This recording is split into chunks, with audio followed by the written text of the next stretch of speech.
But all who call his holy name will find their way, will feel no shame. Only those who follow the truth within, obey the Father, that's where life begins. All the loud voices, they lead astray, but Jesus is the truth, the only way.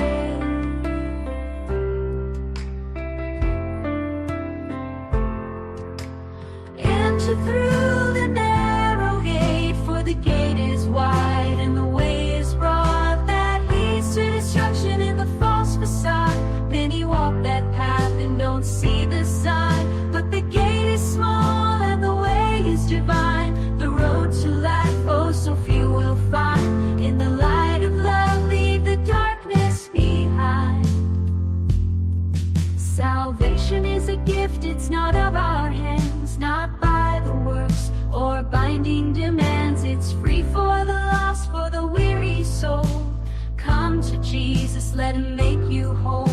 If you thirst and hunger, just kneel down and pray. He's waiting there, don't let it slip away.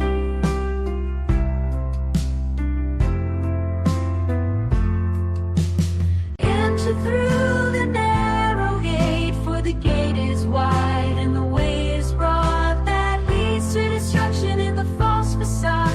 Many walk that path and don't see the sign, but the gate is small and the way is divine. The road to life, oh so few will find. In the light of love, leave the darkness behind.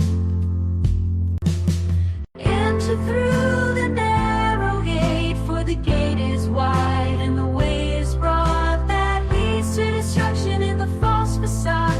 Many walk that path and don't see the sign, but the gate is small and the way is divine. The road to life, oh so few will find. In the light of love, leave the darkness behind. Para In the habang light naghihintay of tayo. love, leave the darkness behind.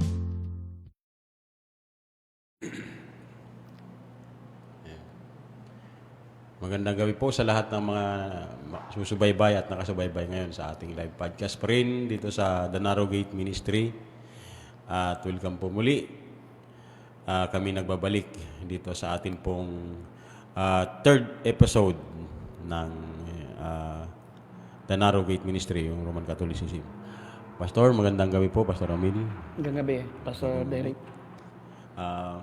Sa kabila po ng mainit-init na balita ngayon sa politics, ay patuloy pa rin po tayo sa pag-expose, Pastor. Oo.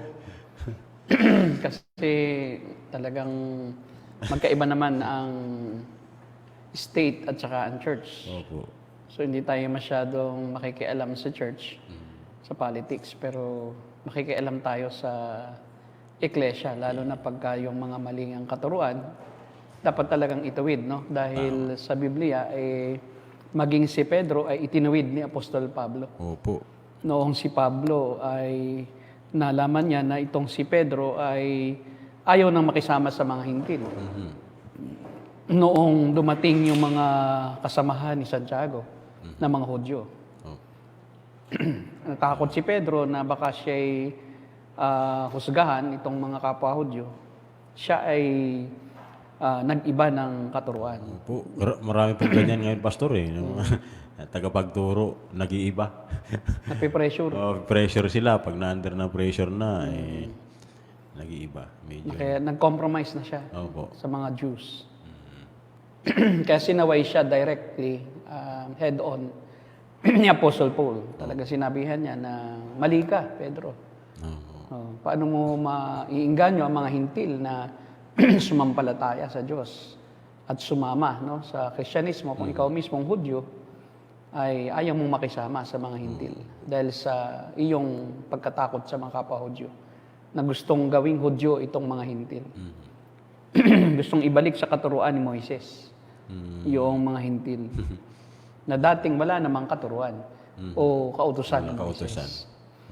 Kaya nga napakahalaga ng Narrow Gate itong pagtutuwid, no? Nasa loob mismo ng iglesia ng mga elect ay dapat nating warningan yung mga mananampalataya na pilit na pinapasok nitong mga false teachers. Sa pagpapatuloy po, Pastor, ng atin pong pag-expose na sa Roman Catholicism pa rin po tayo. Kaya lang, ito po ay part 3. Ano po ba yung tinatawag na transubstantiation? Ito po ba ay biblical, Pastor? Noong nakaraan kasi po, ito po, tinalakay natin at in-expose natin yung claim, yung false claim ng RC, ng Romanismo, na sila daw ay yung iglesia na itinatag ng Panginoong Jesucristo, sila yung original na iglesia, at sila rin po yung nag-compile ng Bible. At nakita po natin na hindi po totoo yun.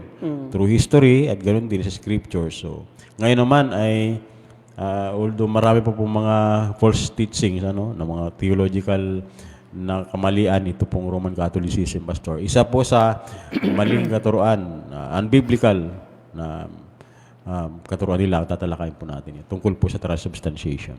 Okay. Okay, yung salitang transubstantiation ay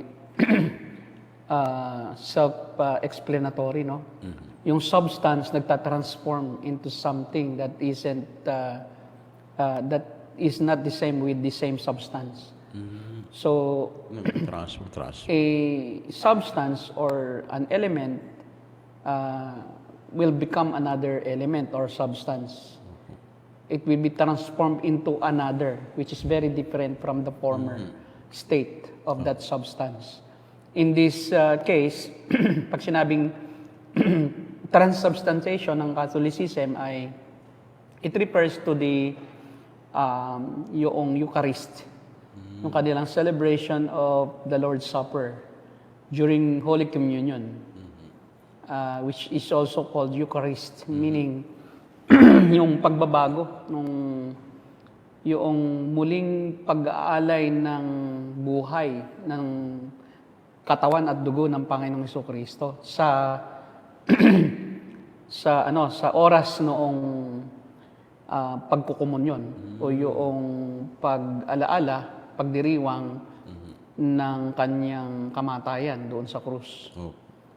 At pag sinabing transubstantiation ay yung tinapay, usually ito, no, yung walang pampaalsa, no? Ito yung ginagamit ng Roman Catholic Church. Tinapay na walang libadura. At pagka ito ay itinataas ng pari sa oras noong komunyon, ay nagiging tunay na laman ni Jesus yun. Hindi na siya tinapay lang na harina na walang pampalsa. Yun ay nagiging tunay na laman. At ganun din yung mumpo o yung grape wine na iniinom ng pari tuwing komunyon. Pag ito'y itinaas, no, noong pari, nagiging dugo.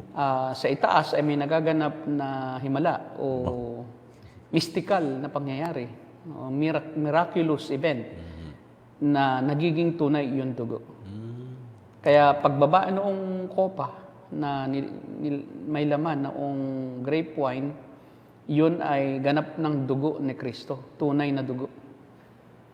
So kaya yun yung transubstantiation. Yung substance nag-transform into another substance. At ito'y nag-ugat, no? Balikan muna natin. Saan ba galing yung pagsi-celebrate ng yung dugo at saka yung laman, no? Yun ay yung pagkain ng laman at pag-inom ng dugo. Hindi po naman iyon, nung unang panahon, no, yung pinagmulan niyan ay yung tinatawag natin na Passover.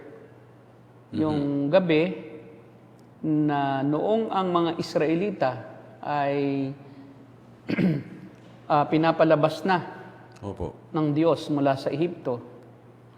Yung final na plague na ipinaranas ng Diyos sa Ehipto ay yung tinatawag natin na pagpatay ng anghel na mamumuksa sa lahat ng panganay ng mga Ehipsyo. Kasi kung matatandaan natin, ayaw na paalisin, no, ng parao, nitong hari ng Ehipto ang mga Israelita. Bago ang isip. Oo. Nagbabago ang isip na pagkatapos ng siyam na sunod-sunod na salot sa pamamagitan ni Moises, noong si Moises ay sabihan, o kakaalis na kayo, nagbago ang isip. At nasabi niya, hindi na kayo pwedeng umalis para sumamba sa inyong Diyos. Kasi buong Israel kasi is ilalabas na eh. So ayaw ng hari ng Ehipto na mawala ng mga alipin na magiging tagapagtrabaho nila. No? Kasi inapi nila ang mga Israelita. So ang sabi ng Diyos kay Moses ay sa gabing ito ay para kayo paalisin ay akin ang ipapadala ang anghel na mamumuksa at papatayin niya ang lahat ng mga panganay na lalaki ng lahat ng pamilyang Ehipto, ng mga pamilyang Ehipsyo. At ang sabi ng Diyos, para kayo ay hindi madamay, para hindi kayo patayin ng anghel na mamumuksa, diyan sa Gosen ay ang bawat pamilya ay magpatay ng isang batang kambing o batang tupa. Pareho kasing kordero ang tawag doon. No? Yung kahit kambing o tupa, basta iyan ay yung bata pa, Kordero. ay kordero ang tawag. At ang sabi ng Diyos, ay yung dugo nung kordero ay inyong ipapahid sa hamba ng mga pintuan. At yung laman ay inyong kakainin ng mabilisan. Kaya hindi nyo na kailangan siyang lutuin ng nagaya ng karaniwang luto na may mga rikado. Mabilisan lang luto. Ang gagawin nyo lang ay ahaluan nyo lang ng asin at inyo siyang kumbaga ilalaga. At ang kasama sa pagkain noon ay mapapait na gulay. Yan. So, yun yung una na pinanggalingan noong Passover ng Israel. Na doon naman sa Passover ng Israel, doon naman ang galing yung practice ng Roman Catholicism na Eucharist. Na ginagaya nila yung ginawa ng Panginoong Kristo lamang ay hindi na bilang pag-alaala, kundi literal na nagkaroon ng ibang kahulugan. Literal nang nagiging tunay na laman at dugo. Kaya sa kanilang komunyon ay nagkakaroon ng kaligtasan ang mga nagpa-participate.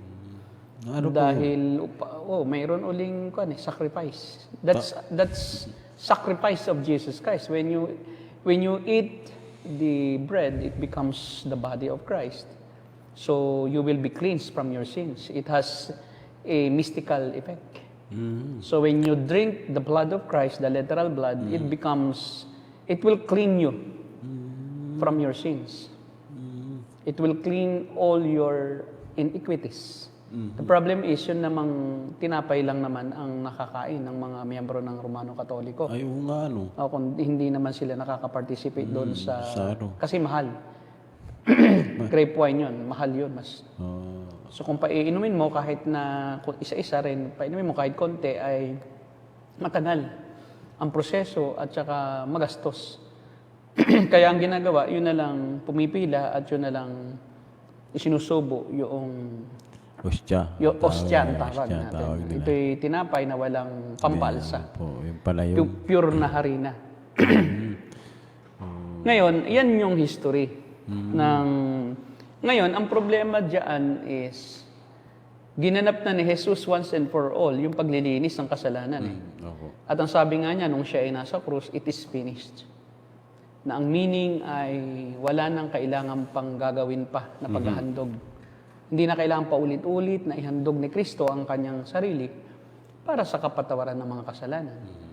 Ang ginawa ng mga Roman Catholic Church, ng mga pari, ng mga popes, ay binigyan nila ng panibagong meaning yung Lord's Supper at ginawa nila itong parang paulit-ulit na paghahandog ni Kristo na literal.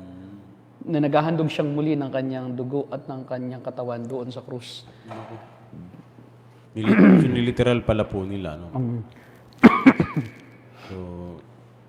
At hindi ito agad nabuo, no, sa Roman Catholic Church. Dati yung mga sila Apostle John, Peter, tunay na kainan, no? Una muna nung sabihin ng Panginoon, 'di ba, sa John chapter 14, do this in remembrance of me. Kasi kumain sila nung tradisyon ng mga Hudyo na Pasko. Kaya pagka sinabing Pasko, Passover yon. Nang ibig sabihin paglampas. Dahil nilampasan sila ng anghel. So, hindi po yun Pasko, ano po? Hindi po Pasko yun. Bukod po ang Pasko po ay salitang Tagalog sa Christmas. Sa Christmas. Pero yung Pasko po ay, yun po ay celebration talaga ng Passover. Yun ang ibig sabihin ng Pasko sa kanila, Passover. Ang Passover ay yun ang gabi na sila ay nilampasan sila ng anghel.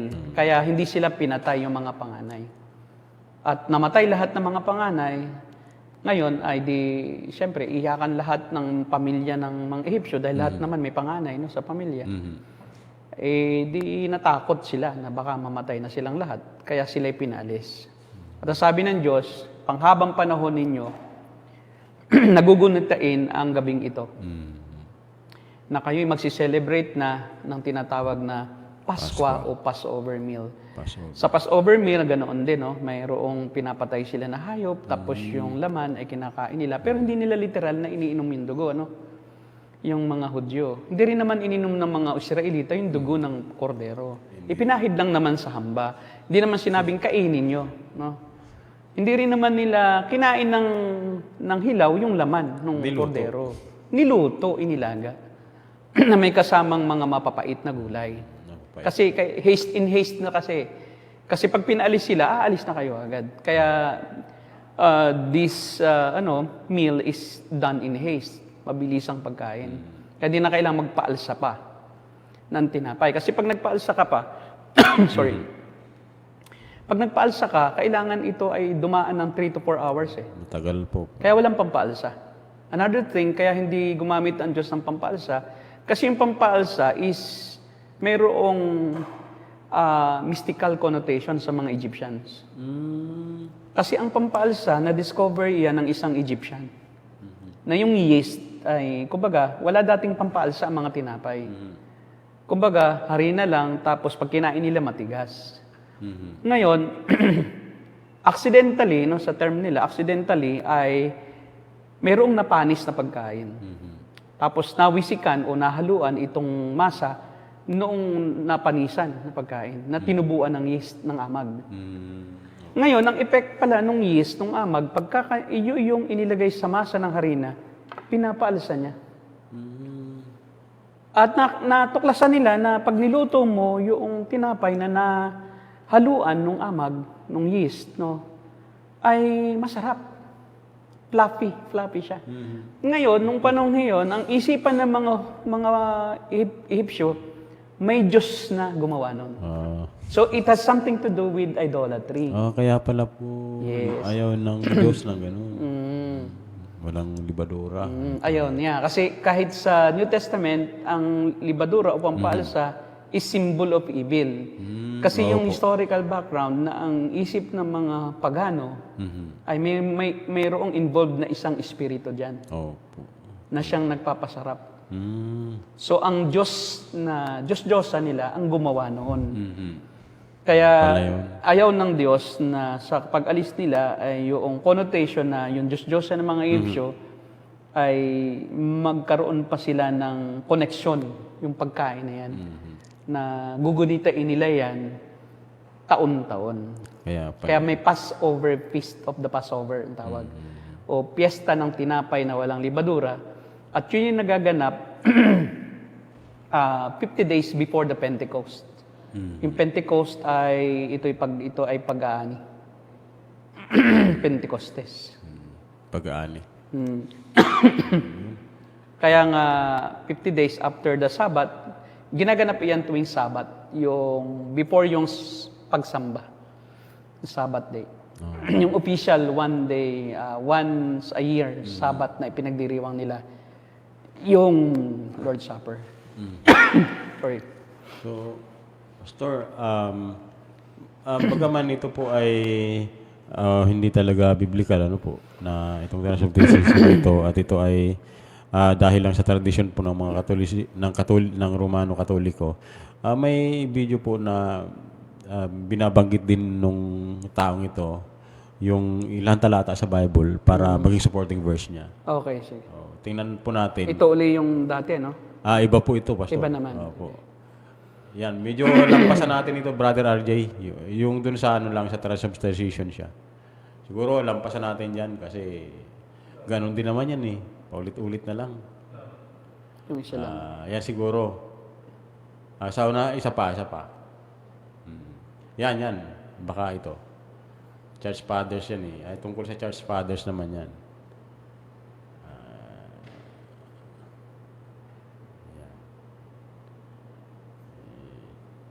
Is transubstantiated, Yan. no? The bread and wine, transubstantiated, magiging siyang laman at dugo mismo ni Kristo. The body, blood, soul, divinity of Jesus Christ. Now, ang ating mga kapatid na mga ibang paniniwala, na mga ibang sekta, they do not believe. They believe that it is just a symbol, simbolo lamang. So, anong sinasabi natin sa ano? Dali. Matagal to eh.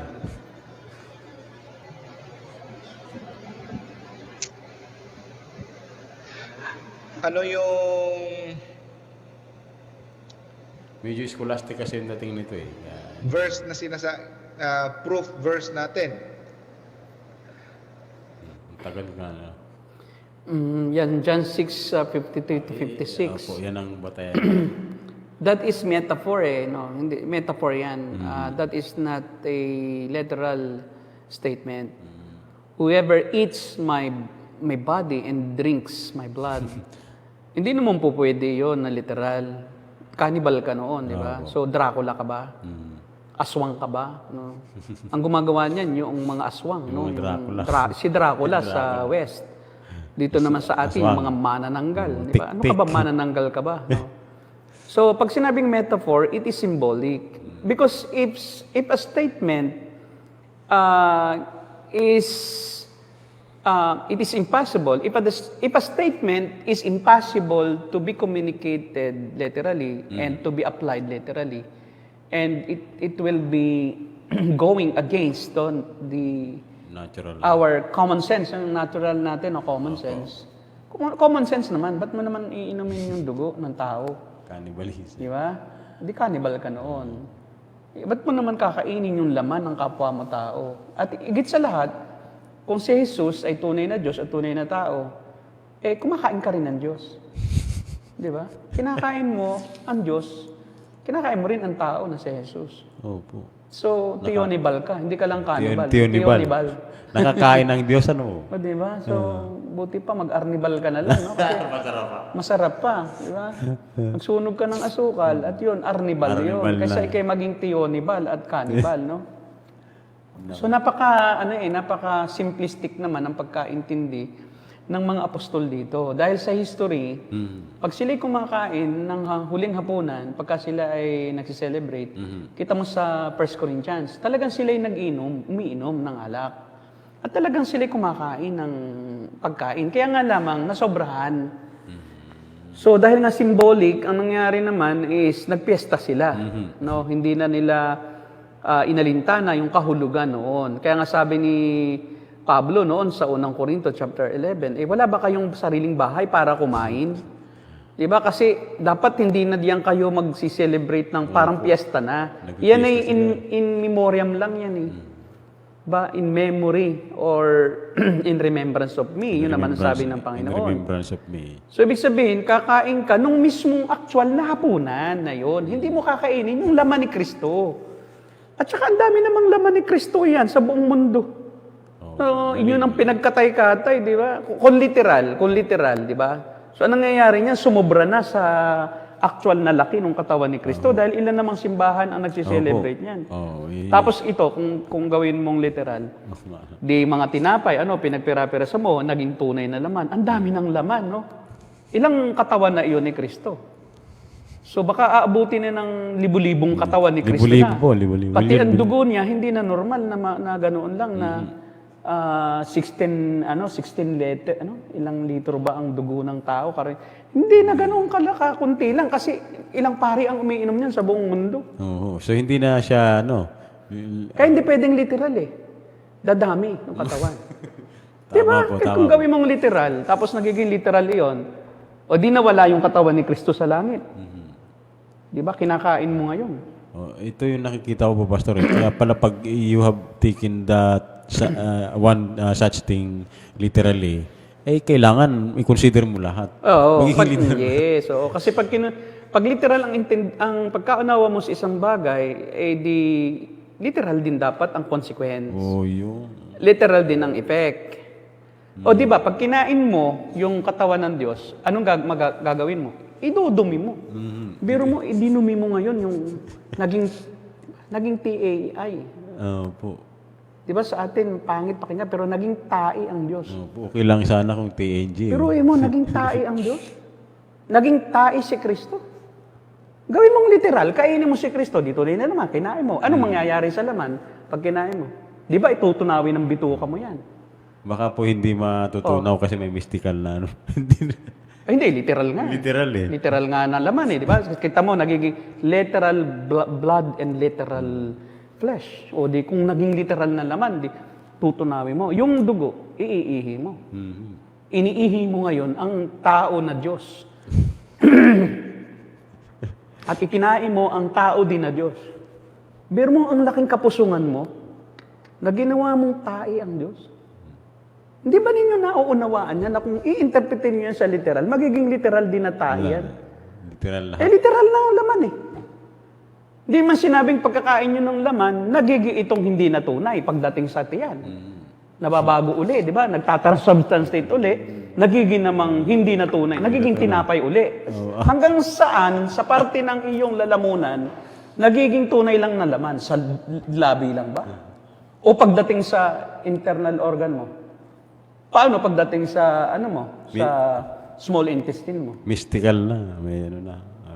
Di magkakaroon tayo ng napakarami ng iba't ibang interpretasyon dyan, di ba? Na mystical din pala, hindi rin pala literal. Ang mystical, yung naganap na pagbabago. Ngayon, naging literal na siya, hindi na siya mystical. Literal na eh. Literal na. Ano? So, nangyari, mystical, literal, mystical ulit.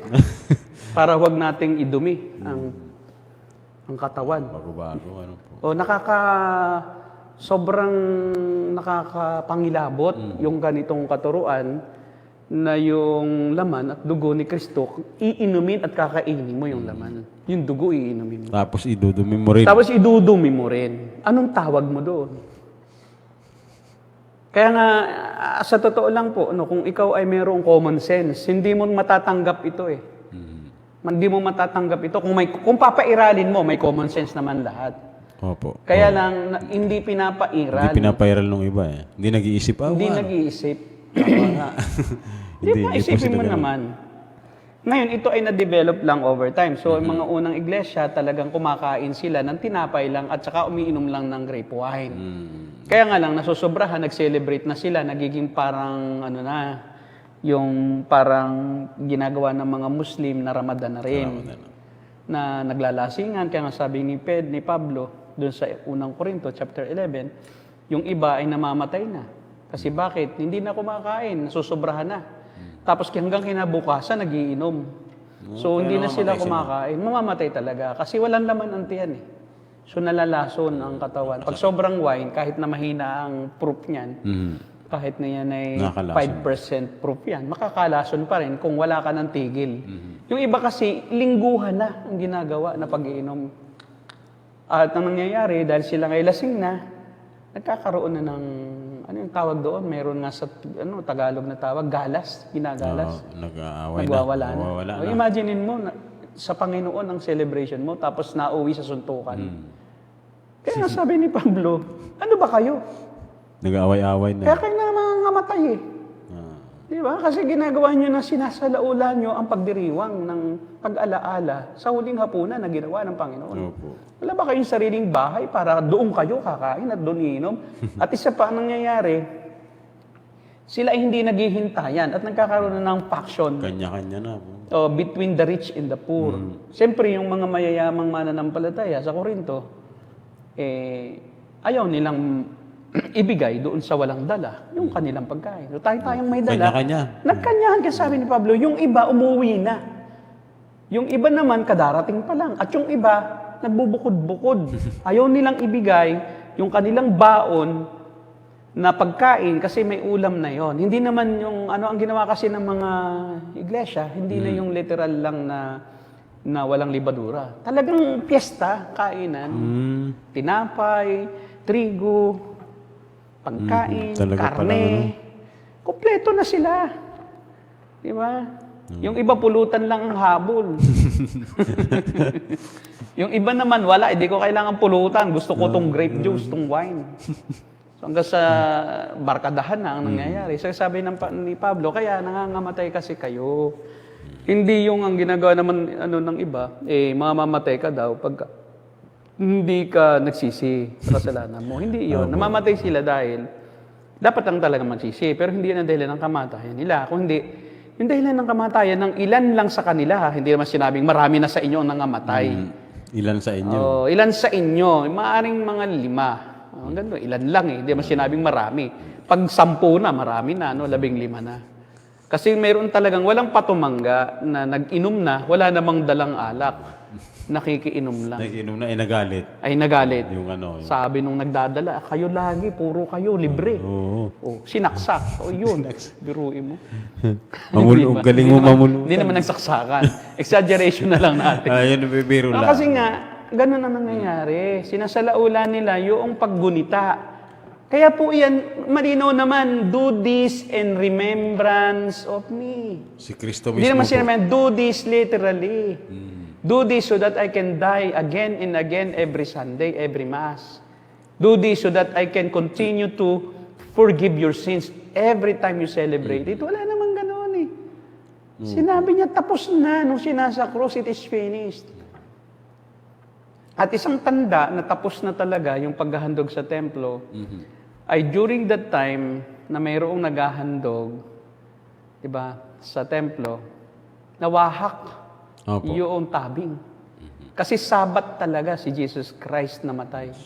Sabat. Sabat na yon, Friday.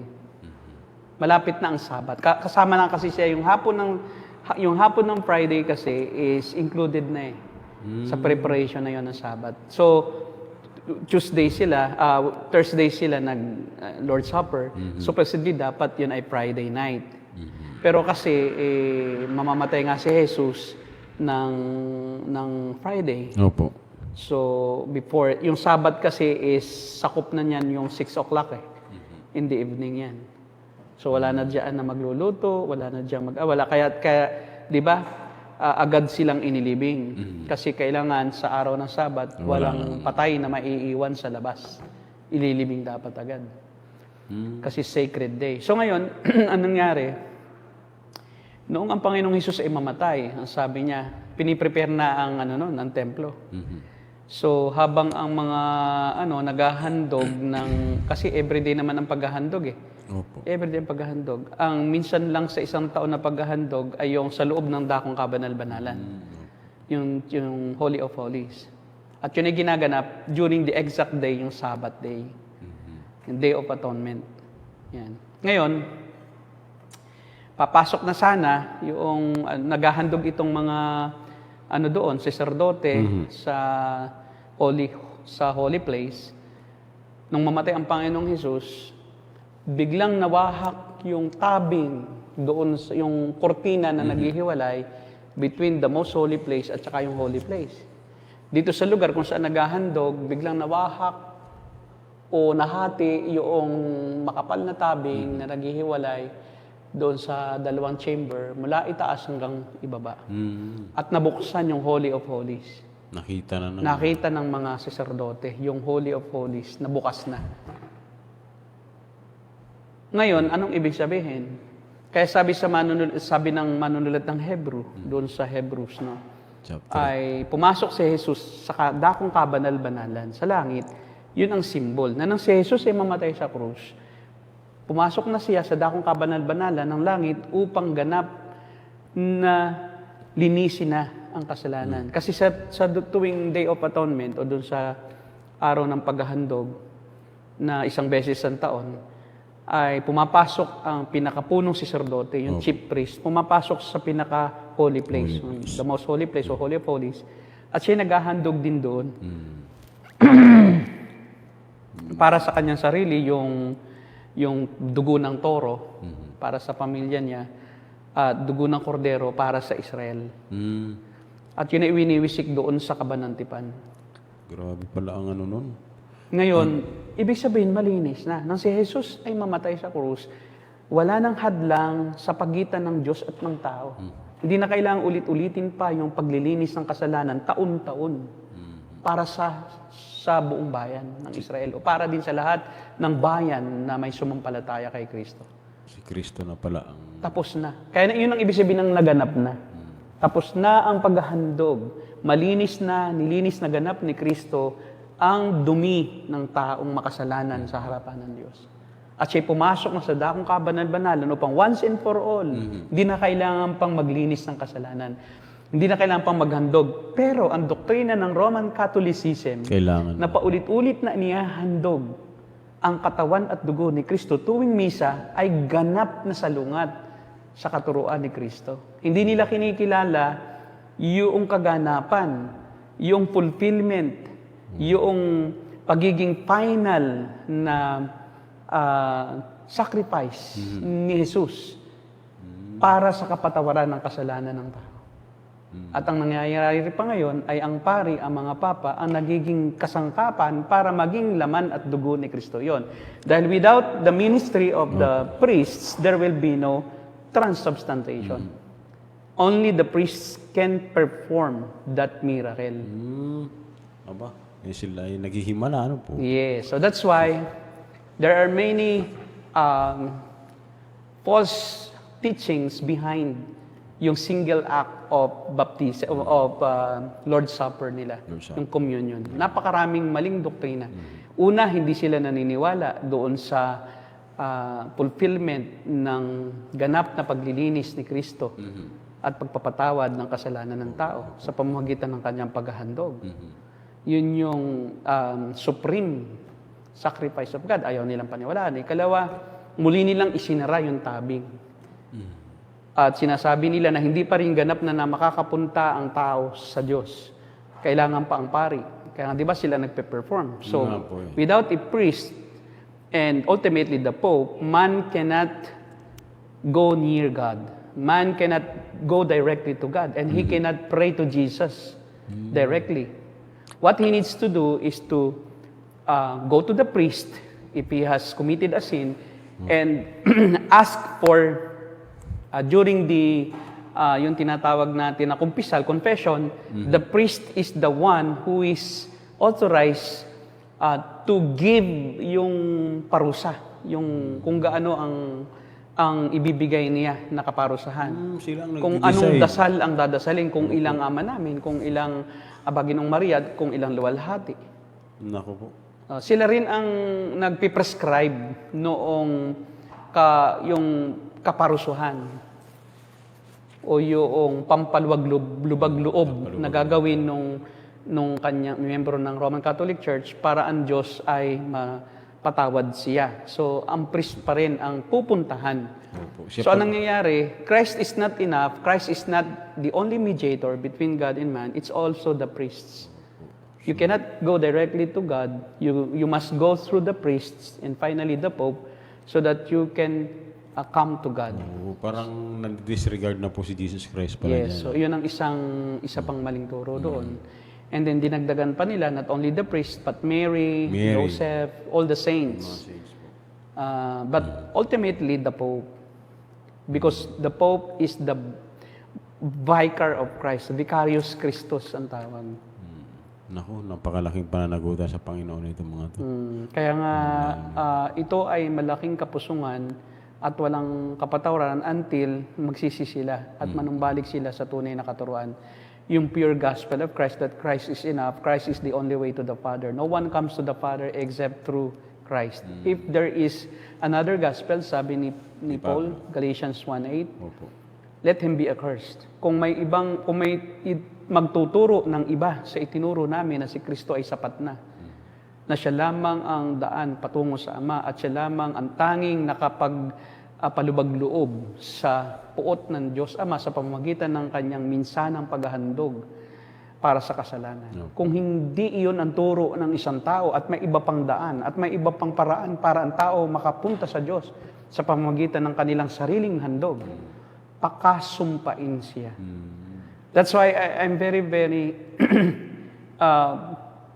sad for the priests, yung mga kamag-anak namin na and to those relatives na yung aking mga relatives na patuloy na sumasamba sa Roman Catholic Church. Kasi mahal ko sila, ayoko sana silang mapahamak.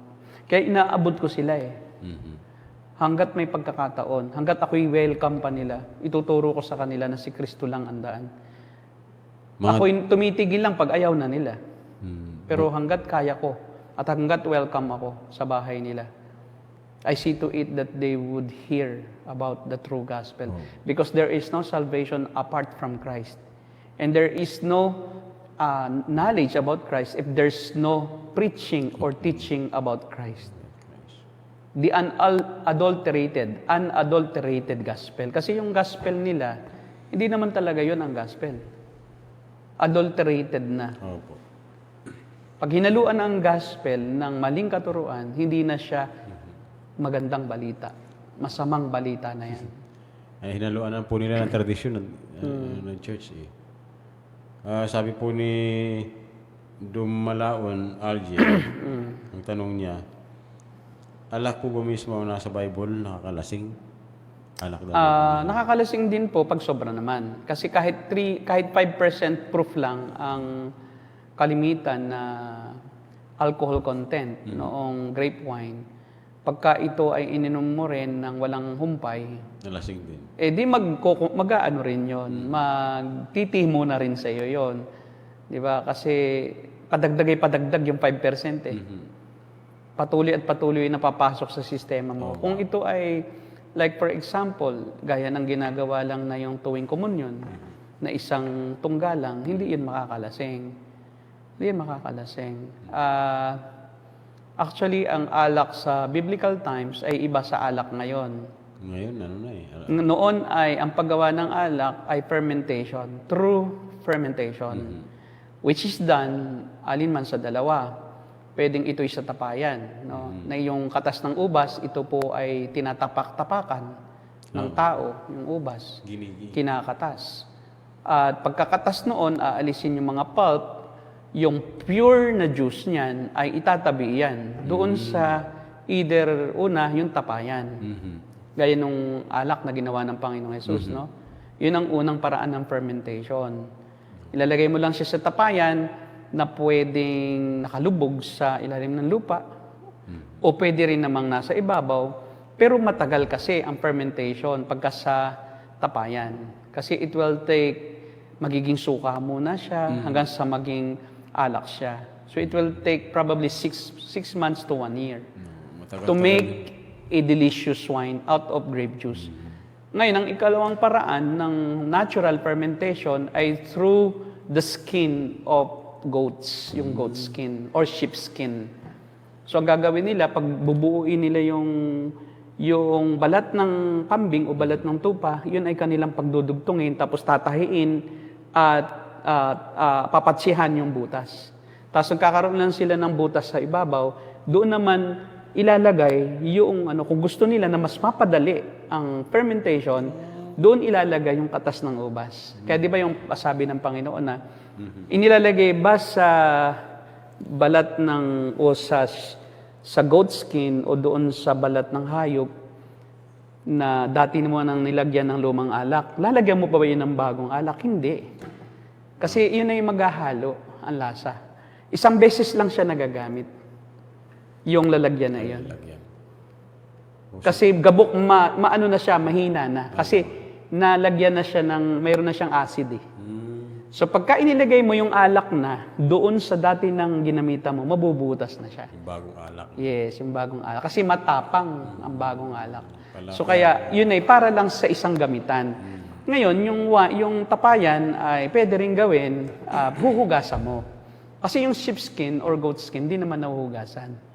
At saka naroon na sa kanyang balat yung asim Na ano kasi na-absorb. Na-absorb. Kaya isang gamitan lang 'yon, pero mabilis ang fermentation doon. It takes probably 3 months to 1 year. Mabilis pala ang fermentation. Nung ang Panginoong Hesus ay gumawa ng alak, yun ay against sa kanilang culture. Kasi yung ginawa niyang alak, yun ay sana ay lagayan ng tubig lang para sa kanilang cleansing, yung paghuhugas ng paa at kamay sa kanilang tradisyon. So hindi siya sana gagawing alak. Pero yun ang ginawang alak. Yung hindi tubig lang siya eh. Opo, tubig. Tubig lang siya na ginawang alak. Kaya nung matikman ito ng mga naganda, sabi niya, dapat di ba ang inihahanda na masarap na alak ay pagkalasing na ang inihahanda na alak pagkalasing na yung hindi na masarap. Kasi lasing na naman. Pero ngayong ubos na yung alak, saka lang inilabas yung masarap. So, di ba? Nalasahan pa rin kasi yung iba hindi pa lasing. So, meaning to say, matagal makalasing. Matagal makalasing ang grape wine. Ngayon, kung sanay ka sa yung alak ngayon, ang ngayon kasi na-imbento yung, yung distilled. Dinidistilled. Hindi na siya natural fermentation, distillation. Dalawang uri kasi ang paggawa ng alak. Isang fermentation, natural siya. So, pinapa-age. Pinapa-age sa barrel. Alam mo yung sinasabi nilang age sa barrel? Hindi totoo yun.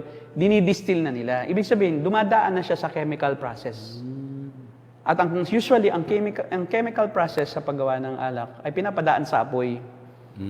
Yung halimbawa, mayroong pang suka, lahat naman pwedeng gawing alak eh.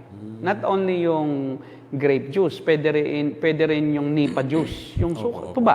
Yung kasi juice yun ng nipa. Yung nyug, di ba? Tawag doon is coconut juice. Maski nga yung sabaw ng nyug eh, pwede rin yan eh. So, ang ginagawa doon is, pinapadaan sa apoy yung balde, tapos sasalubungin siya ng tubig. So yung pawis, di ba kumukulo yan? Yung pawis nung kumukulong yon, ipapawis yon. Sasalubungin siya noong malamig na tubig, may labasan naman para lumabas siya doon sa tinatawag na tuong niya. Lalabas siya ngayon, pawis yon nung juice. Ngayon, bakit siya matindi ang proof? Kasi dinistilled na siya. May nangyari ng chemical process. Sa mga malalaking factory ng wine, ganoon, heat processing.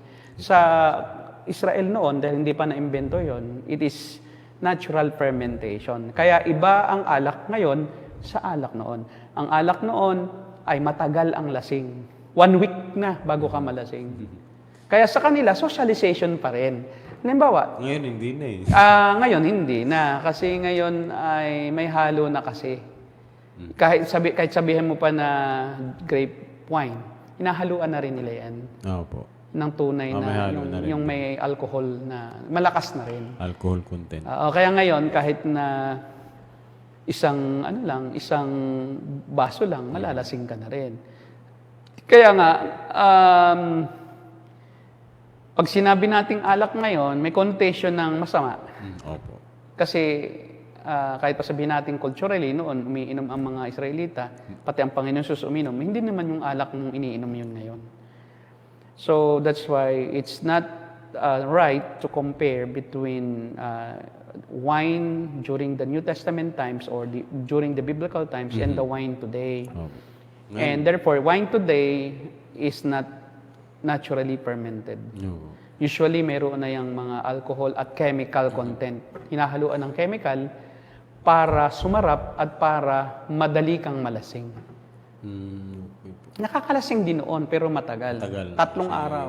Wine siya, hindi siya. 3 araw. Kaya usually noon, ang handaan sa kasalan, it takes 1 to 2 weeks. Doon sa tinatawag natin na third phase, yun na yung consummation of marriage, yung chupa. Yun. So, yung palang alak talagang hindi po siya, tinatalakay po natin yan. Talakay natin kasi nga yung Lord's Supper may alak. Yan. Yan. Saka yung laman. Hindi po yan tunay na laman. Ngayon, ang nangyari, yan din ang misinterpretation ng mga Romans sa mga Christians. Kasi di ba secluded ang mga Christians pag nag-worship? hindi naman sila talaga nakaka-attend kasi nga ayaw din naman nilang umattend yung mga Romans during the time ng persecution. Opo. Kasi 'di ba, pinipersecute, nagtatago. Kaya ang naririnig lang ng mga Romano, yung mga marites lang. Mga Na sabi-sabi. kumain kami ng dugo ni Kristo. Pero symbolic lang yun sa kanila, yung kwentuhan. Pero ang dinig ng mga Romano, uy, Literal na kumakain. cannibal itong mga to. Dapat talaga to mga matay. Pero kumakain sila. Hindi naman nila kilala si Kristo di ba? So akala nila yung Kristo tao. Ininom namin ang dugo ni Kristo, kinain namin ang dugo ni Kristo. Kinain namin ang laman ni Kristo. Ngayon, naulinigan ngayon.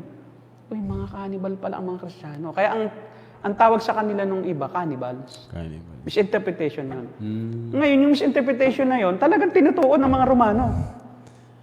In-apply nila. Atin ang gawin. Total, binintangan na rin lang na tayo, na cannibal tayo. Maging cannibal na nga tayo.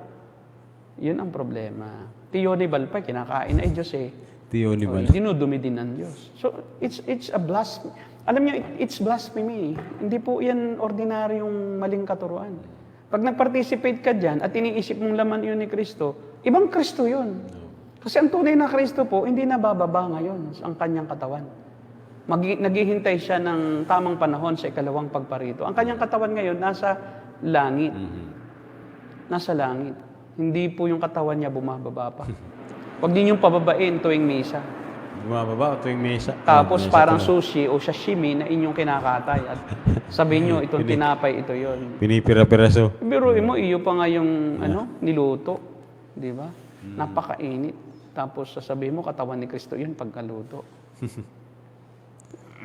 Kaya po sa totoo lang ay hindi po karapat-dapat ang katuruan na yan natanggapin. At yan po ay kalapastangan ng malaki sa Diyos na iyong gawing literal na si Kristo ay muli mong pinapatay.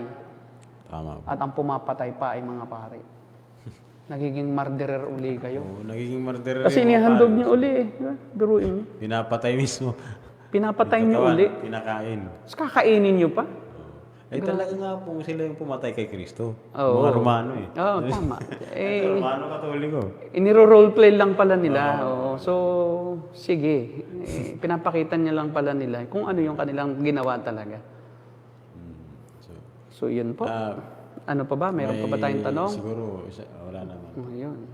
May isang video pa po siyang na ito ay sinusuportahan daw po ito ng mga church fathers. Okay, tingnan natin kung sinusuportahan talaga. Ano ba yung video? Hindi naman malinaw na hindi naman siya sinusuportahan talaga ng scripture na binasa Hindi niya. po, kahit church fathers. Ayan, sige bro. Parang, ano yan yung kasunod na nung ano?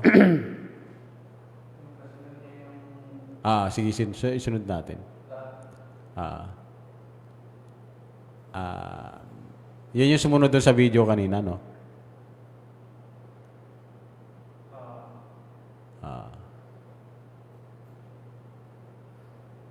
Bible. Pero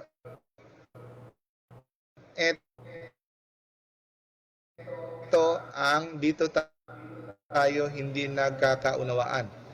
But times on what it means. We agree that the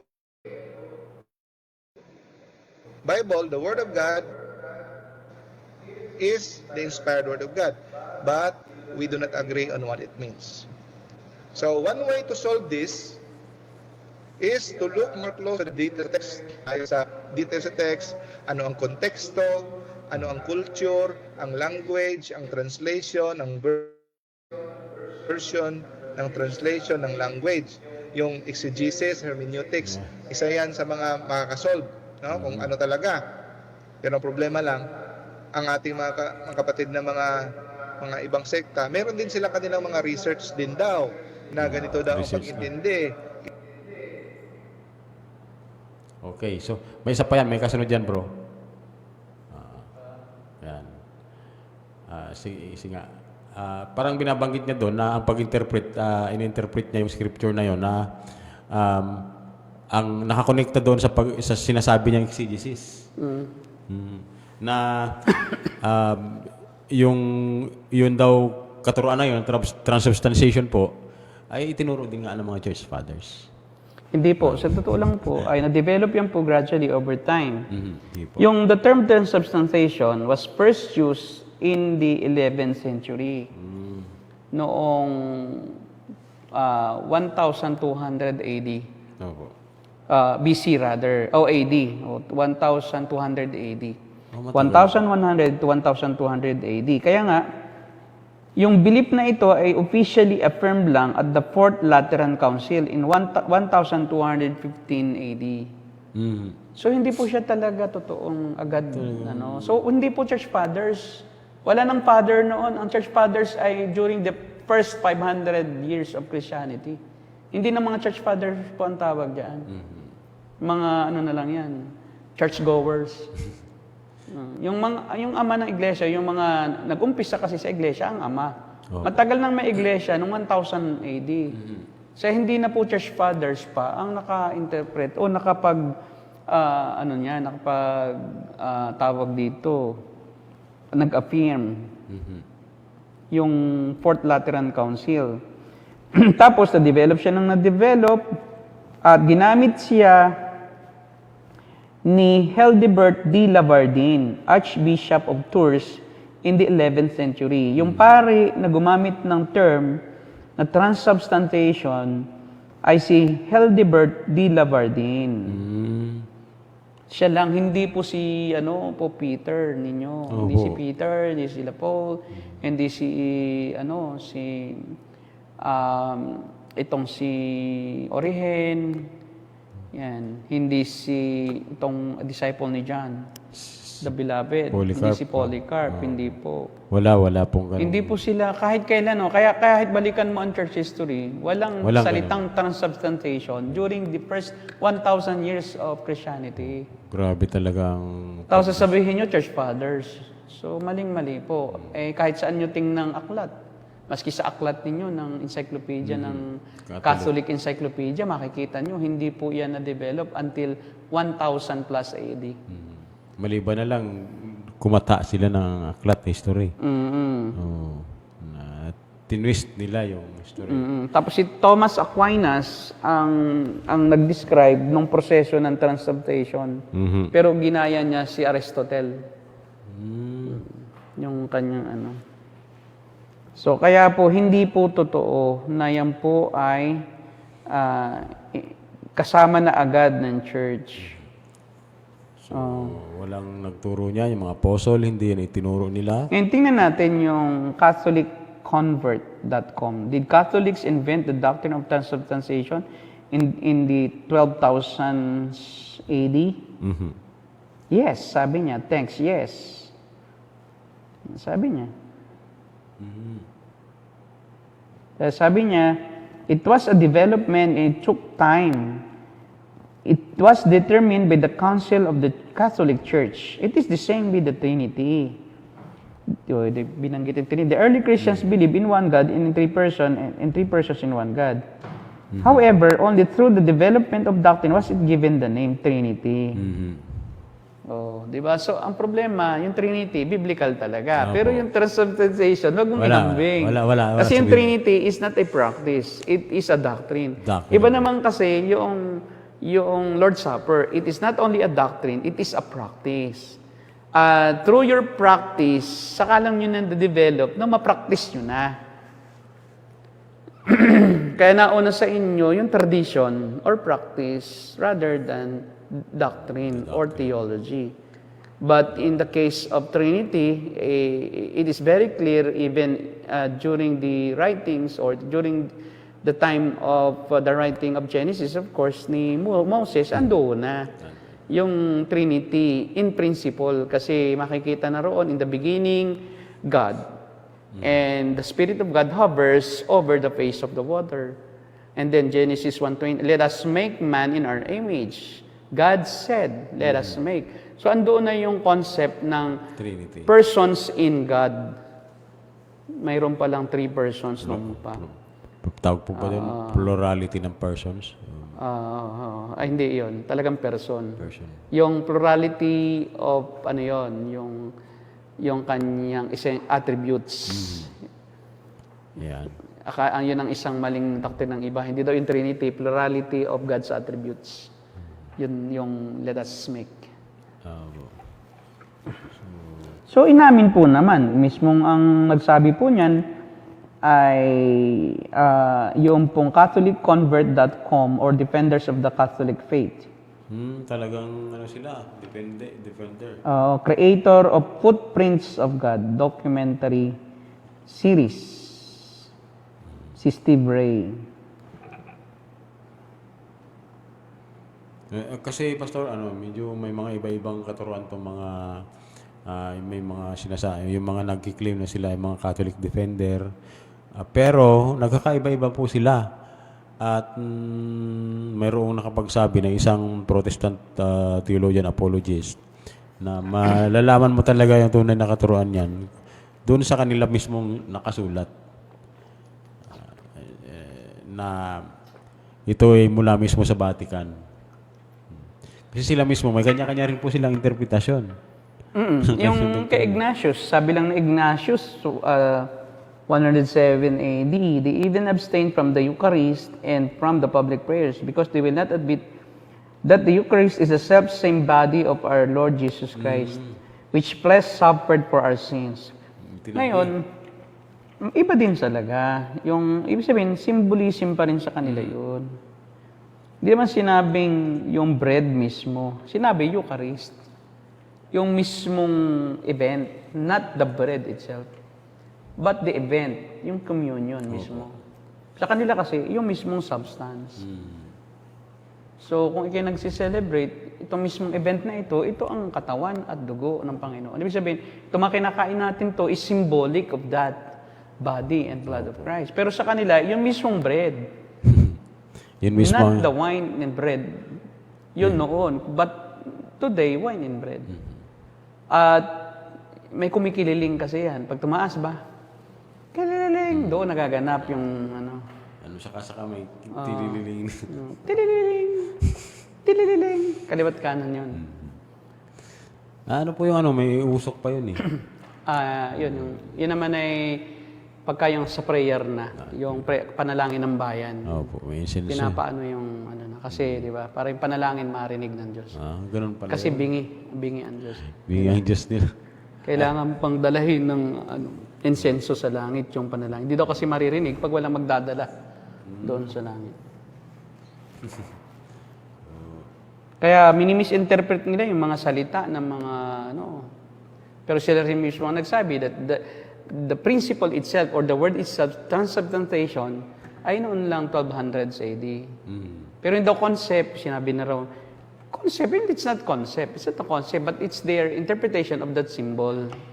It's not concept. So, binibigyan lang kasi lagi ng, alam mo yung lagi mong bibigyan ng meaning ang salita ng iba. Misrepresentation yun eh. Hindi mo pwedeng gawin yun. Pag hindi naman talaga yun ang eksaktong sinabi, huwag mong gamitin. Concept pa lang pala eh. Concept pa lang. Kung concept pa lang, edi huwag mong sabihin yun Ini-interpret nila sa sarili Interpret nila. naman na eh, na yun yung transubstantiation, concept sa kanya, sa iyo, yari na. Dapat yari na rin ang iyong pagbabasihan. Yari na ba talaga noong panahon na yon? Hindi pa. So, inamin din nila na nayari lang iyon, yung word na yon, at yung mismong practice na yon, nung 1,200. 1,000 AD. Matagal na pala ng bago nila ito in-apply sa kanilang sa church mismo. Ibig sabihin talagang ito'y bunga na ng kanilang mga kahaka-haka, pastor. Kaya nga sabi nila, early church fathers upholding transubstantiation in their own words. Yun. Yeah, di ba? Yung words nila, ginawa nilang transubstantiation. Hindi naman yun. Wala talagang ganoon. Kalungkot ito. So, ang tama dyan si Zwingli. In remembrance.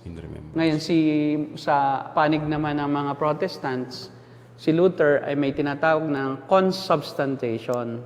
So, the real body or the real flesh and the real blood are with the elements. So, parang may halo. Mix. Mix. Nakahalo doon sa tinapay. Kaya mali pa rin. Si Calvin naman, the spiritual presence of Christ is with the bread and wine. Spiritual naman. Spiritual naman. So, hindi pa rin. Kasi hindi nga yun, inasa ng Spirit ng God, is Holy Spirit, may dalawa ng Spirit.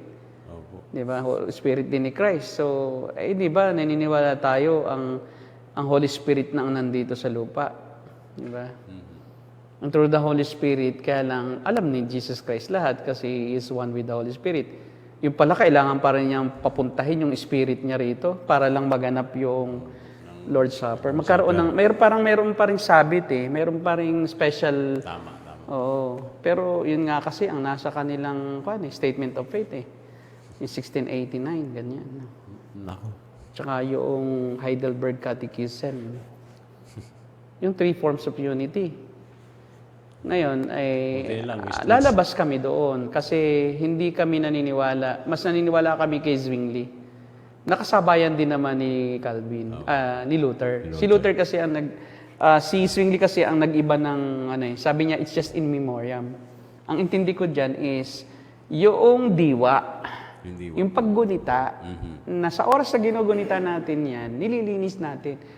Pinapalinis natin sa Diyos ulit at pinapasiyasat ang ating sarili. Yun ang effect noon. Na tayo muli at muling bumabalik doon sa yugto ng ating spiritualidad na wala tayong kakayahan kundi si Christ lang. Muli natin siyang nire-remind ang ating sarili, hindi ang Diyos. Kasi ating sarili ang nakikinabang diyan. Doon sa atin, hindi siya sacrament. Siya ay ordinance. Kaya po siya ipag-alala Yun, so... may isa pa sigurong video, Pastor. Panoorin po muli natin. Sige. Yung kasunod, Brother RJ. Yung kasunod. Yung huli na siguro.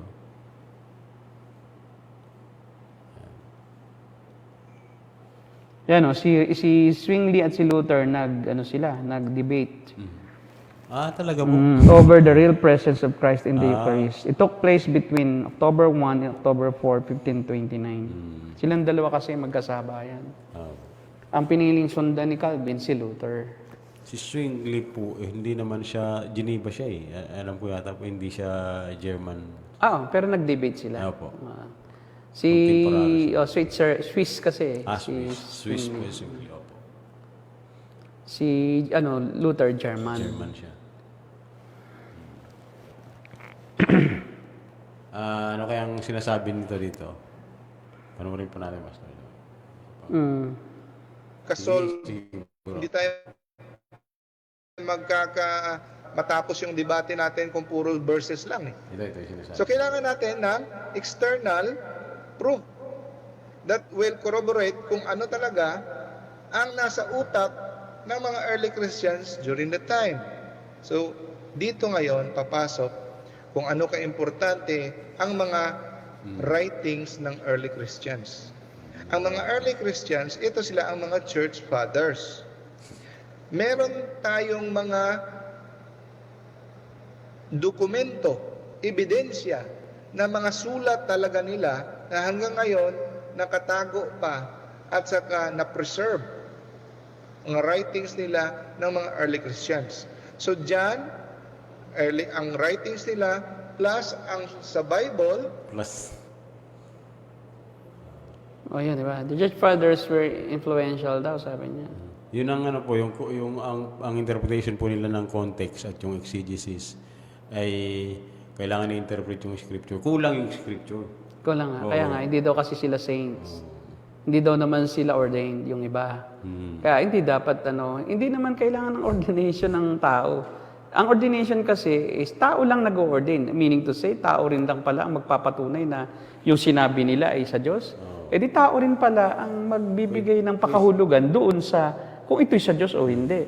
So, kaya nga the problem with the Roman Catholic Church, they are honoring men rather than God's Word, rather than the mismong mga apostles na sumulat noon. Ayaw nilang i-honor yung mga apostles. Kailangan dadaan sa Roman Catholic lens ng interpretation ng mga nila. Pope. Ang ibig sinasabi niya, Pope yan. Pope ang gusto niyang palabasin. Kasi mga church fathers naman, hindi naman ordained Yung Pope lang dapat. Ang dapat na ituring na infallible. Yung Bible, fallible, nababago yan. Hindi matutupad yan. Pero yung sinabi ng Pope, matutupad yan. Aba, grabe, no? Oo, infallible siya eh. Mas makapangyarihan pala po yung Papa kaysa sa Biblia. Biblia. Kasi si Kristo ang Papa ngayon. Ang Papa ngayon, si Kristo sa anyong laman. Vicarius Christus. Okay?